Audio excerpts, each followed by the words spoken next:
that. So I'm not going to leave her looking the same color that she is. So let me go ahead and make a new layer from here. And I like to make new layers every once in a while. Just if I've made a major change, then I'll duplicate the layer just so that I have my steps preserved. So in order to desaturate this image a little bit, I like to go to Image Adjustments. Where are we? Hue Saturation. And just take the saturation down overall on the image. Now I do this a lot when I'm editing, and sometimes I do it because I want every color in the image to take on color in the same way. So let's say that we had green in this picture and red. If we added yellow to those colors, the green would pick up the yellow in a very different way than the red would. So I want to make sure that the colors are very evenly matched instead of having really crazy bright colors everywhere. So that's one reason why I would desaturate. I like to desaturate for skin tones, to take away some of that color, not to make anybody look deathly, just so then they look very antique, sort of. So we're going to be adding color back into her skin. I like the color of the dress as it is, but we're going to pump that up later, so I'm not going to worry about the dress. So I like this amount of desaturation, and I'll say OK. So the next thing that I'm seeing is that I do want to pump up the color of the dress a little bit. I like the color, but it can really stand out a little bit more. So I'm going into Image, Adjustments, Replace Color. Now replace color is really fun for me. This is how I do a lot of selective color changes in my images.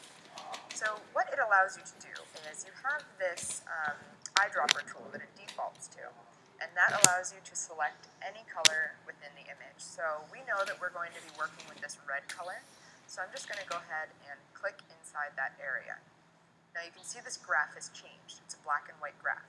Whatever is white will be affected by your changes. Whatever is black will not be affected.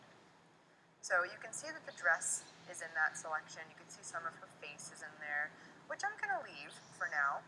If you didn't want to have her skin being affected by these changes, you could always just select right around the dress, and then only what is inside your selection would be affected by your changes.